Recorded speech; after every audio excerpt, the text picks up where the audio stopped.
the summer of '79, and someone is sexually assaulting young women in a Virginia college town. We concluded that we had a serial rapist. People were scared to death. Investigators have little to go on. We were desperate. We wanted any help we could get.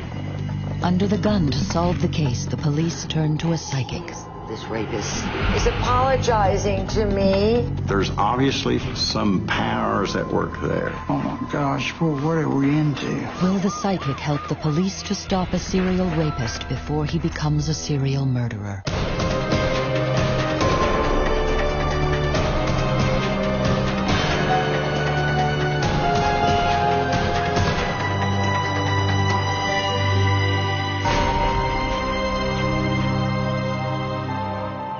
Stanton, Virginia, a small, sleepy southern town nestled in the Shenandoah Valley, the birthplace of Woodrow Wilson, the 28th President of the United States. It was a city of 25,000, but it was sort of caught in time. But on the evening of March 14th, 1979, Stanton's peace is shattered. A knife-wielding rapist attacks a 22-year-old student in her room at the local college. It is the first in what would be a string of violent sexual assaults. Stanton Police Department. I just remember getting the call, and the lady was very hysterical and upset, which, of course, anyone would have been going through that. I just remember how I felt so scared and helpless. My main thing was to try to keep her calm until a police officer could arrive. Detective Ronnie Wiseman is put on the case. Our first rape was very unusual because we had very few rapes at all. And this one seemed to be rape from a stranger. All police have to go on is a composite drawing of the assailant based on the victim's vague description. Then, 2.5 months later, a second rape, only blocks away from the college. Again, few clues for the police. Person came in a window on each one. He used a knife, and he had a stocking mask on. And so our best description was height and weight, race. That's about it. Both victims described their attacker as a large African American. But because of the mask, they can't see his features, and he leaves few clues. Ray Robertson is the prosecutor for the city of Stanton. Back in 1979, we didn't have DNA evidence. Any foreign hairs, any semen, any saliva, anything like that we found on them, we could get the DNA on that now. We couldn't do that back in 1979, and so it's a very different game when it comes to solving crimes now from what it was back then. We just had no evidence. With a violent rapist on the loose, the whole town is on edge. For something like that to happen around here was a really big deal. That kind of stuff just didn't happen in Stanton. It made me be much more aware. Any place I went, I was always checking, being more cautious. During that particular time, women were kind of afraid to walk streets at night alone, especially in the college area. All the windows were down and locked. In a town where serious crime is all but unheard of, the pressure on local police for results is immense. The community was actually in pretty much of an uproar. I was following the news in the newspaper daily, especially on this case, because there was so much turmoil. I would say, wow, I don't envy the police officers that's working this case, because it's got to be tough. Everyone that you would come in contact with, regardless of what you were doing, wanted to know how the case was going. Then, driving by a construction site, the victim of one of the rapes spots the man she thinks attacked her. One of the victims said, that's him. That's him. There's no question about it. Police arrest the man, but they soon realize the case against him is flimsy. The guy wore a stocking mask. How can you make an identification of a suspect that has a stocking mask on?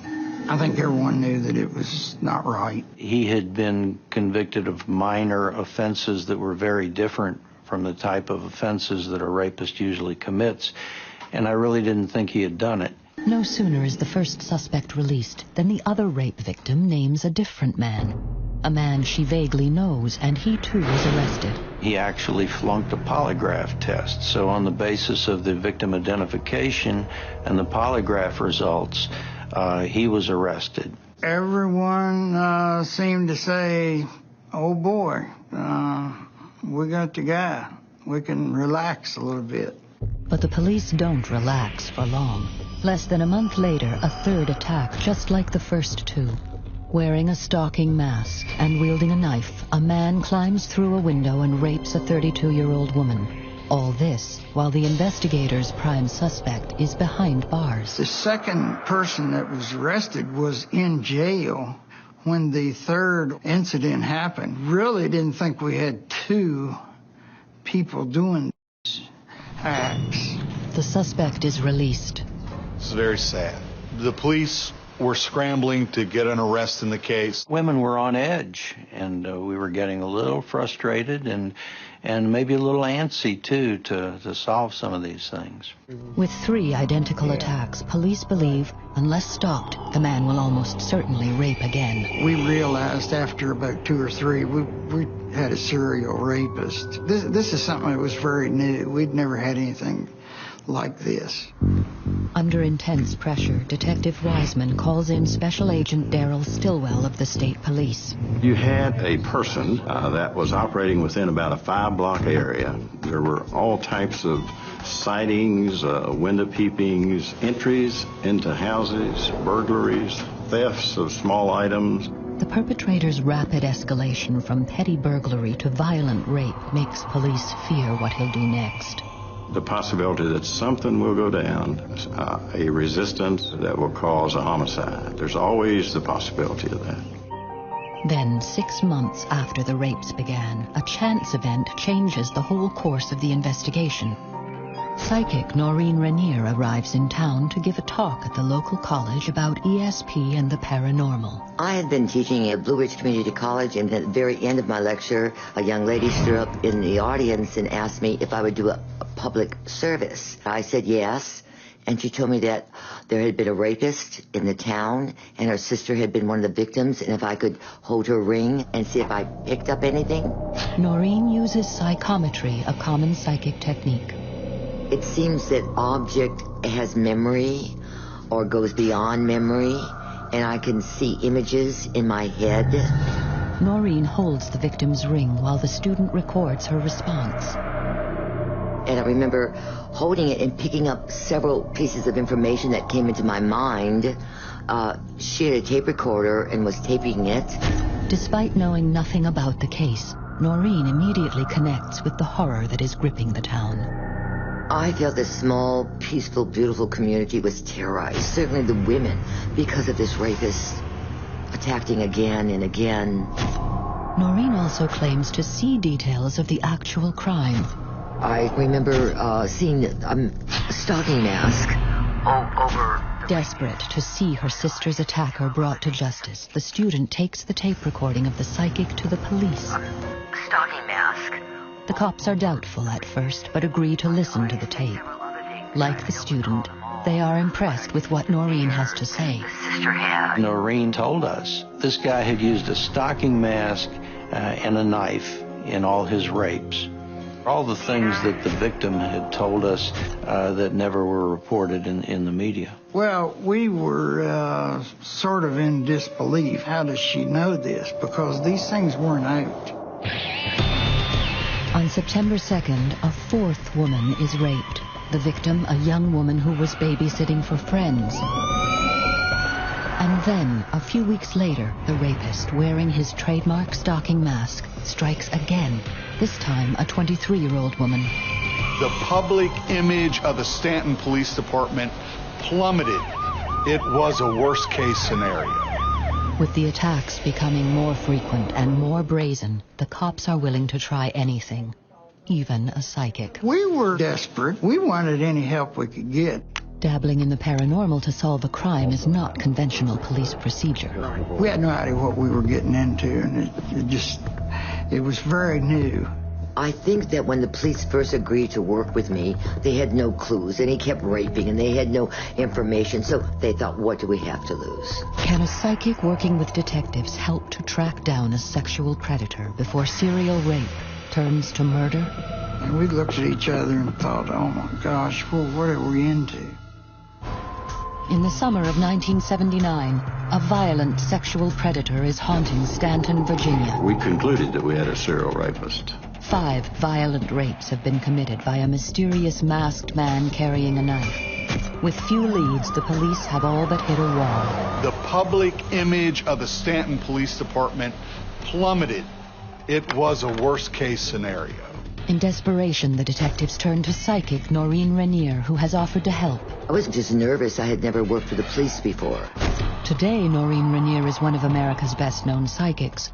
But before Stanton, she had never worked with the police. So my own concern was, will my mind be able to do what they want? The first thing investigators do is take Norine to the home of the third victim, the sister of the student Norine had met. We just let her go. Didn't say a word like, yeah, you're right, or no, you're wrong, or anything. We didn't chat. We just went, hello, hello, and I started working. We took Norine to this house. About halfway up the steps, she said he came in that window right there. The rapist had climbed into the window and had touched the banister.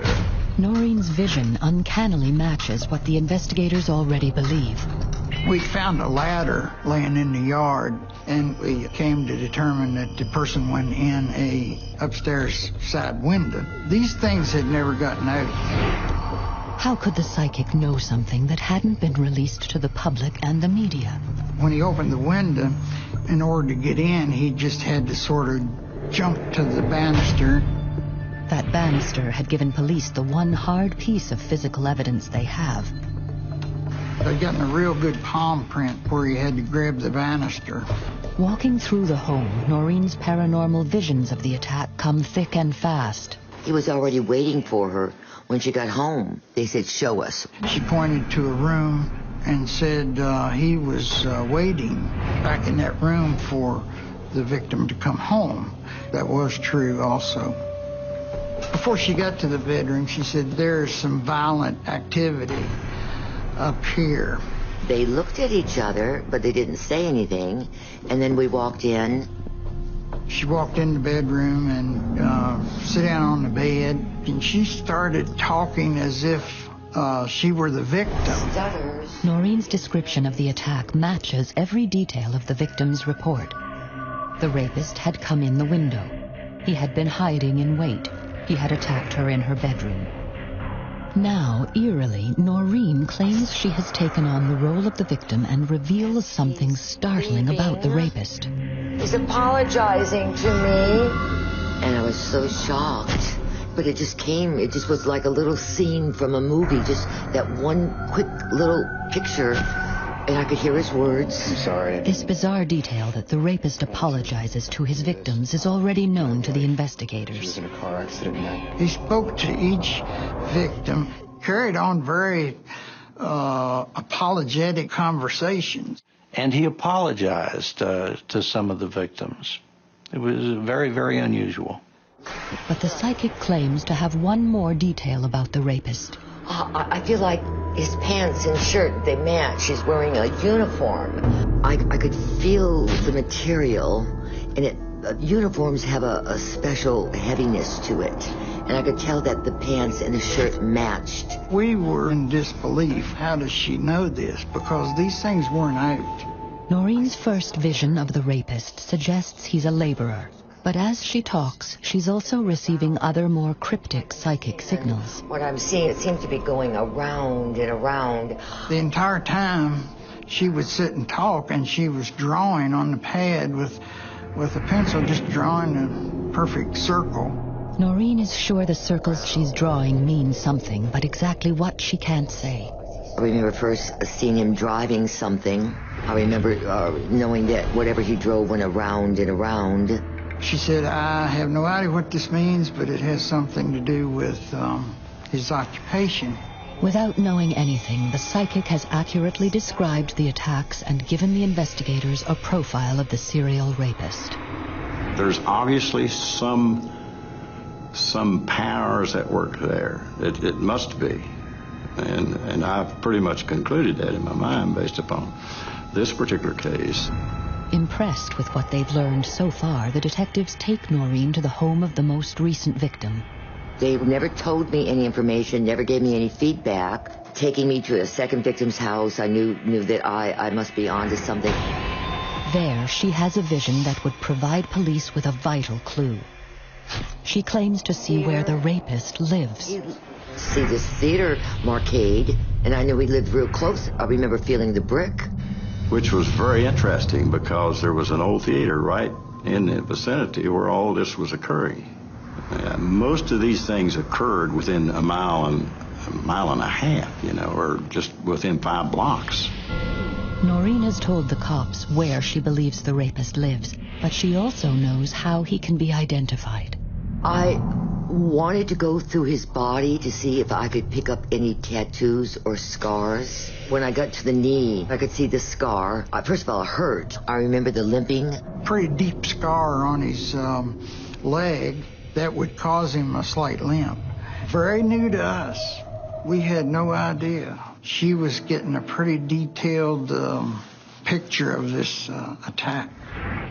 Can the psychic's cryptic clues help the police to track down a rapist who's already attacked 5 women?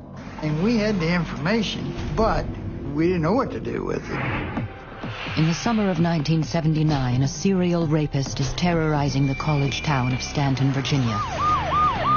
The police were scrambling to get an arrest in the case. There was a crisis of public confidence. Desperate, the investigators have enlisted a psychic. She said she was picking up energy, and she was taking on the role of this victim. I feel theater. I knew he lived real close, and I remember feeling the brick. She said he lived in an apartment right across from a movie theater. Brick apartment, she even stated. We did concentrate on the brick apartment building across from the movie theater. We were in plane cars, and we had them positioned all around the city, and especially in that particular area. The community became absolutely racked with fear. There was a tremendous need to get this case solved. And it could have gone real bad for us. Armed with details provided by Norine's extraordinary psychic visions, police stake out the movie house and other key locations in Stanton and lie in wait. We spent many sleepless nights on this case. We would stake out till 2 or 3 o'clock in the morning, then come back out about 7. Then, after 2 weeks of around-the-clock surveillance, on the evening of December 27th, a break. Stanton Police Department. A call came in that someone was peeking in the window. The call comes from a woman living less than a block away from the movie house. Ma'am, is the suspect still there? I understand, and I'll get an officer on. We had one of our cars sitting right near the end of that driveway. Got a report of a person messing around the house, looking in the windows and this, that, and the other. And when he came out of the yard, it was a fenced yard he had to walk out of. When he came out of the yard, we stopped him and questioned him about his business in the area. And something else. He had a limp. Could this limp be linked to the scar the psychic predicted the rapist would have on his knee? Did you hold up for a minute? Wasn't his home. We didn't know anyone in the home. Told us he was looking for some boxes because he was moving. He told us, start telling us a number of things that just didn't make any sense. Got any weapons on you? Anything on you? I think we all looked at him and said, I think we have the right guy here. I don't think there was any question. Have the police got the right man? He does live by the theater. From around here? Yeah. Watch your head. The Peeping Tom is taken into custody without a struggle. That man is 22-year-old James Bruce Robinson of Stanton. Police charge him with attempted burglary. But is he the man responsible for raping 5 women? We knew we had him pretty well there for an attempted B&E, but at that point we had no idea that he was the rapist. We did get his fingerprints, and I'd gotten a good palm print, so I took his palm prints, and we took those to the lab the next day. Then they remember one of Norine's most detailed predictions. The rapist would have a big scar on his knee. It's very strange to ask him to pull his pant legs up. He had no idea why we asked him that. I was so excited when he pulled his pant leg up and showed me a great big scar there. So all of these things just started coming together. The psychic is right. But to nail Robinson, they need more. They need hard evidence. The evidence that we had was pretty, shall I say, skimpy on each one of these sexual assaults as far as linking anything particularly to him. We had one palm print off of one of the scenes. The investigators devise a plan. To persuade Robinson to confess, they take him to the scene of his crimes. It was a technique I used in many criminal investigations. Put him in a car and drive him to a neighborhood. We did a lot of running around in the car with him, asking him things as we drove by people's houses that he had visited. And he started out making confessions to trespasses and burglaries. That's how it started. Despite admitting to a string of burglaries, Robinson denies rape.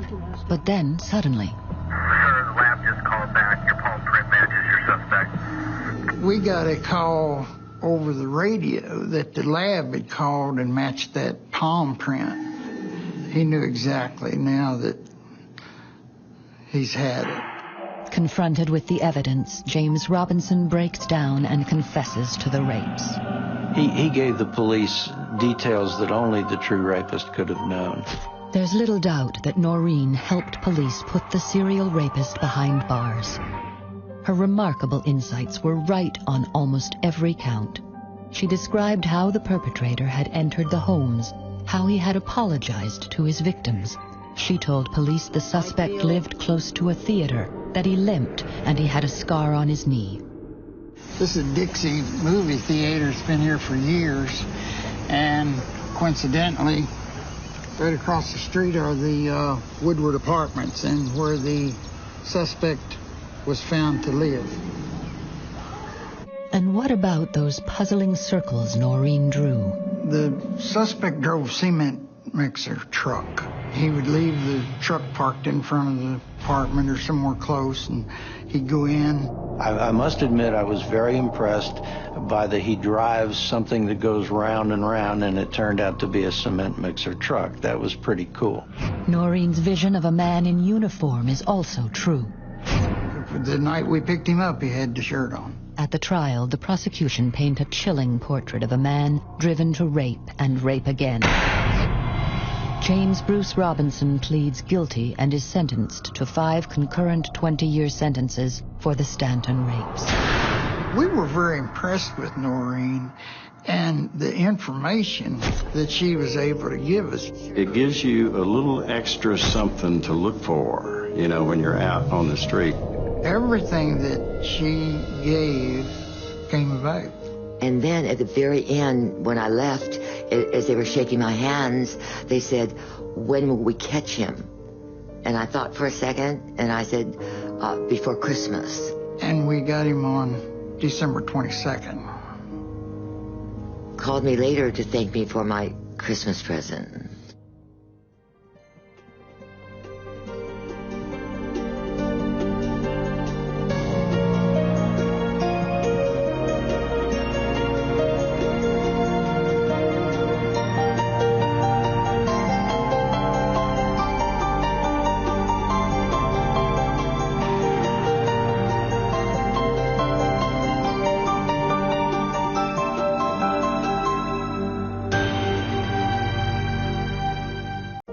In 1987, when 2 teenage girls are murdered in Thunder Bay, Canada, the police fear the worst. I immediately thought that we had a serial killer working the area. Police think they've got their man, but a psychic says they're wrong. I felt terrible, but I had to tell him I'm having trouble recognizing the face I see. In the public's mind, it was going to be sort of a miracle if anybody was caught because so much time had elapsed. Then, 13 years later, a stone-cold case comes back to life. Was the psychic right all along? I knew I had seen that face so clearly.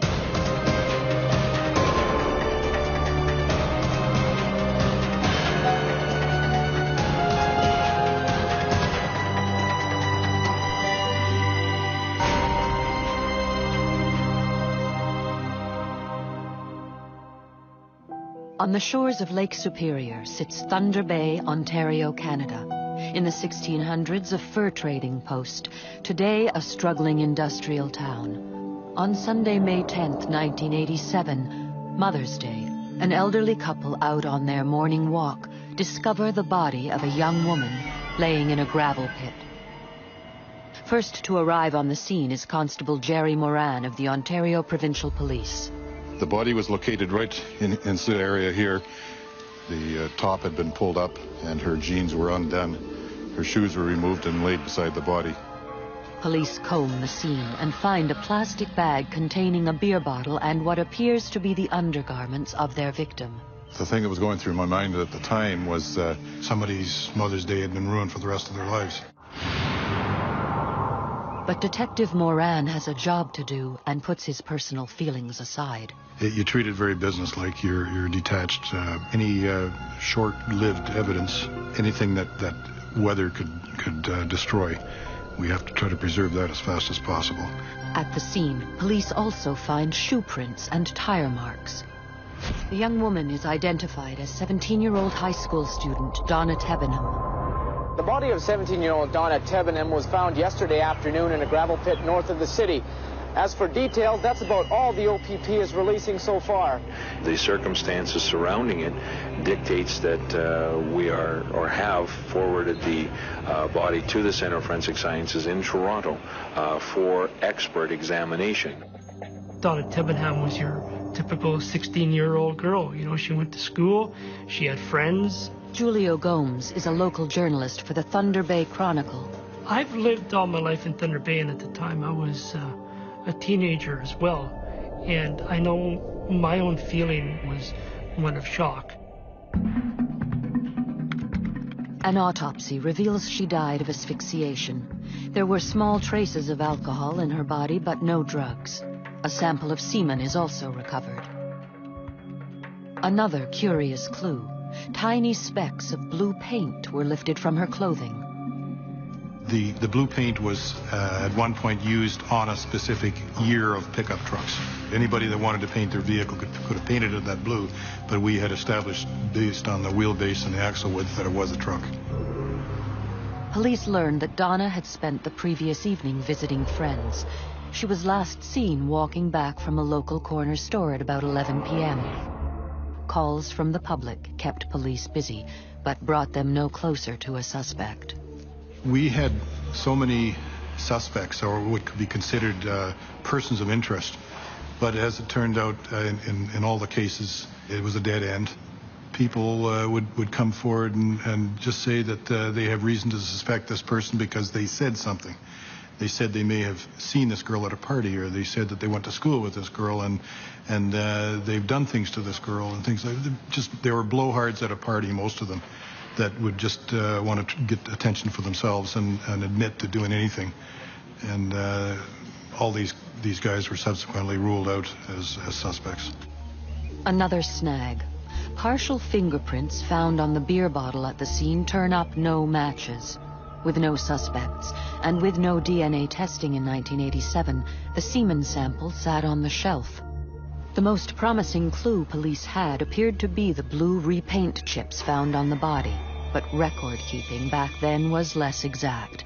Tracking down a blue repainted truck had to be done by sight. In this particular case, we were looking for a travel or an international travel truck. It's like an old Chevy Suburban. So there weren't too many of them around, so we were tracking those things down. And we spent months looking for everybody that was registered or had ever owned one of those. And so that's all time-consuming. Thunder Bay is a small town, and there are unfortunately a lot of other unsolved murders that take place, and every couple of years you'd have someone that disappears and they're never found. Then, Friday, August 7th, another body is spotted off the side of the road just a few miles from where Donna Tebenham was murdered 3 months earlier. The second victim is another Thunder Bay High School student, 16-year-old Bernadette LeClaire. We were supposed to go dancing. I didn't hear from her. I knew something was wrong. David Binquist was Bernadette LeClaire's boyfriend at the time she went missing. And I was just happened to be flipping through the newspaper, and they had a little article about a native girl found in the power lines. My heart almost jumped out of my chest. The crime scene appears chillingly familiar to Constable Moran. The victims were the same age. There was no obvious signs of violent death, but there was a plastic bag put over her head. Shoe prints and tire tracks match the Donna Tebenham scene. Police also make another key discovery. We found blue repaint chips on both bodies.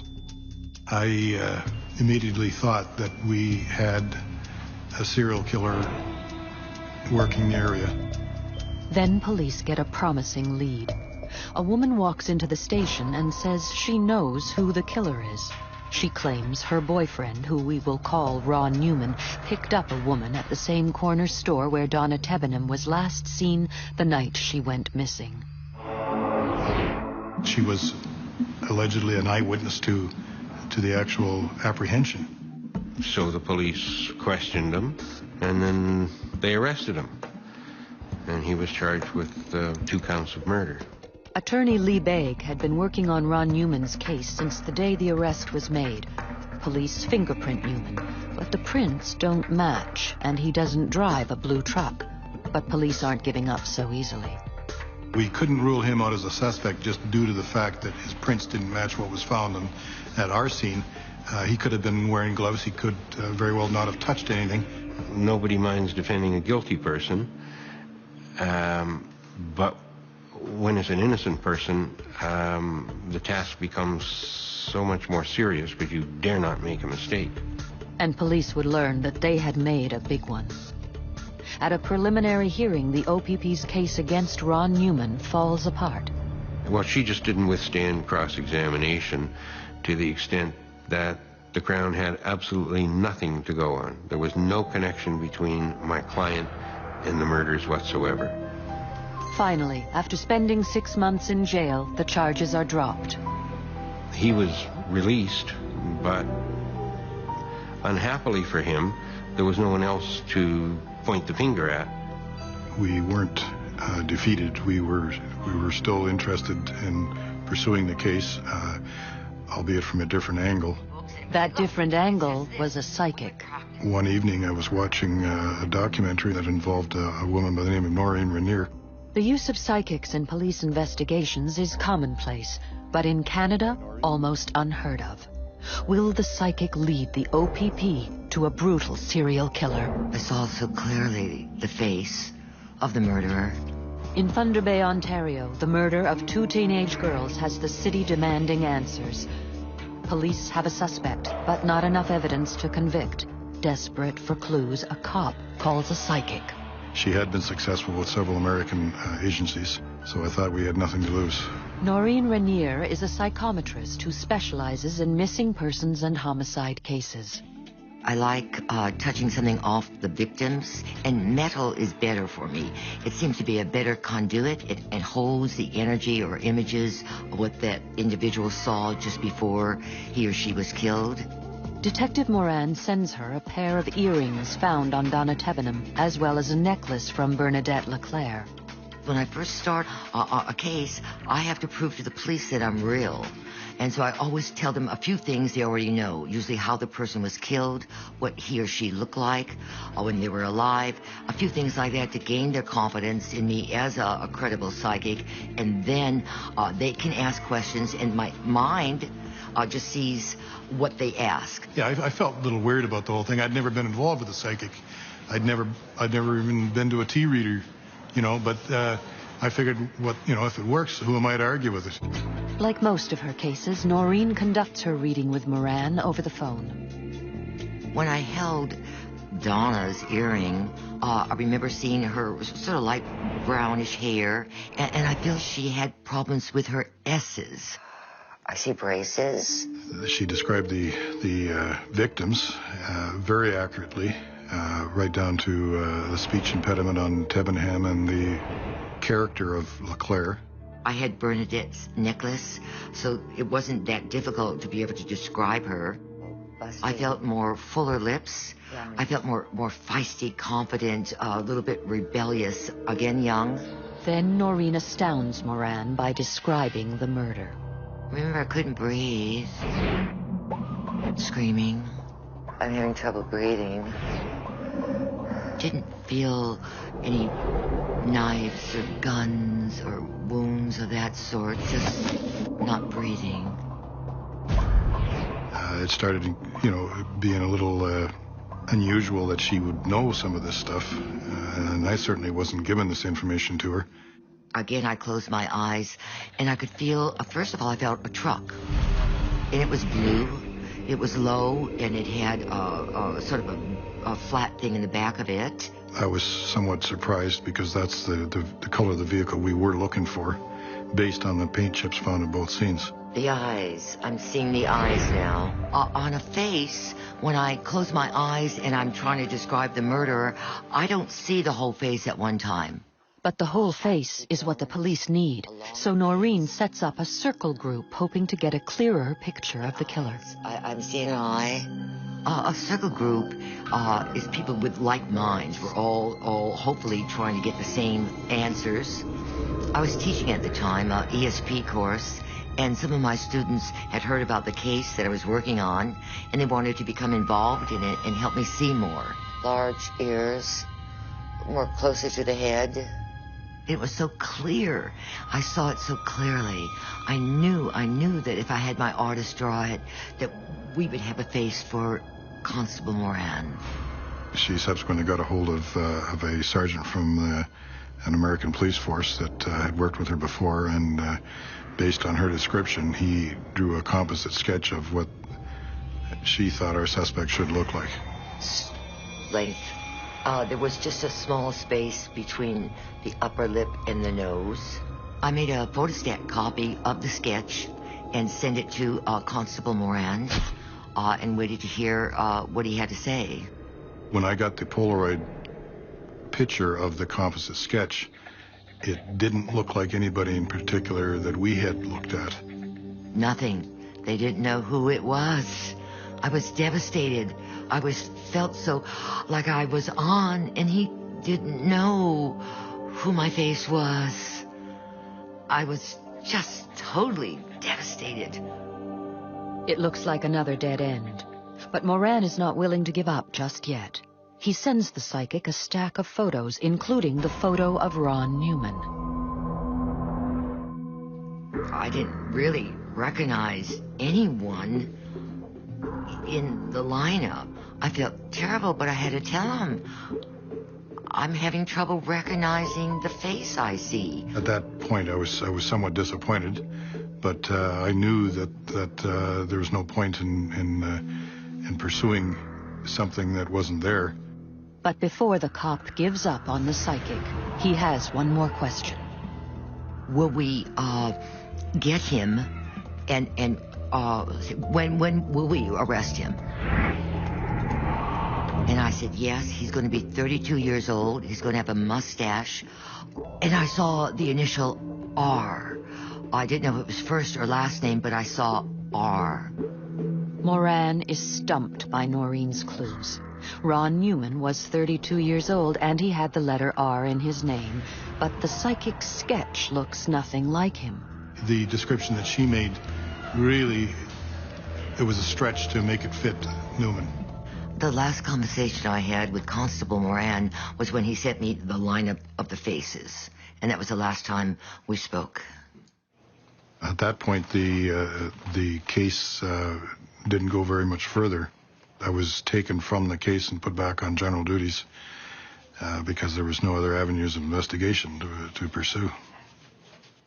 I questioned my ability. How could I see so clearly and it be so wrong? What was wrong? My mind, what was happening? The case goes cold. 2 16-year-olds are dead and their killer is still out there.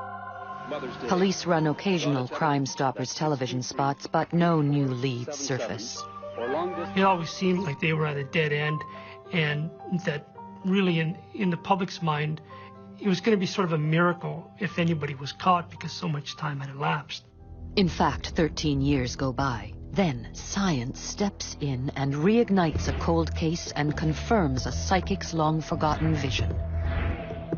How could I be so wrong when I had seen so clearly?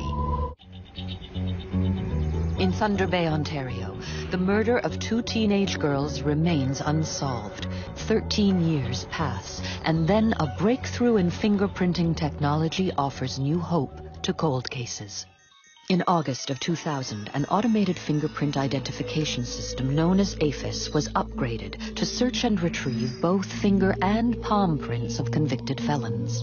This led to numerous cases being cleared up, and one of them was the Tevin M. LeClaire case. Partial prints found on a beer bottle and a plastic bag at the scenes could now be compared against pools of fingerprint records. APHIS turns up a hit, and the owner of the prints is Larry Runholm. In 1990, 3 years after the murders, Larry Runholm, a native of Thunder Bay, had been arrested and charged with drinking and driving. His fingerprints were forwarded to the RCMP and remained on file for 10 years, until the new technology made the match. A case that has baffled cops for 13 years is finally solved. On July 11th, 2000, Runholm is charged with the murders of Donna Tebenham and Bernadette LeClaire. It was a huge story when he was arrested because the community had almost forgotten about these deaths, and the few people that still remember it had almost given up any hope that anyone would ever be arrested and held to account for it. The arrest finally vindicated a psychic who 13 years earlier accurately described both girls, their dark hair, Donna's braces, and Bernadette's feisty personality.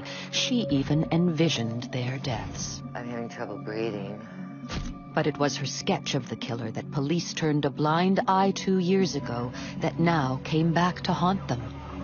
The profile provided by Norine Reneer regarding a suspect turned out was amazingly accurate.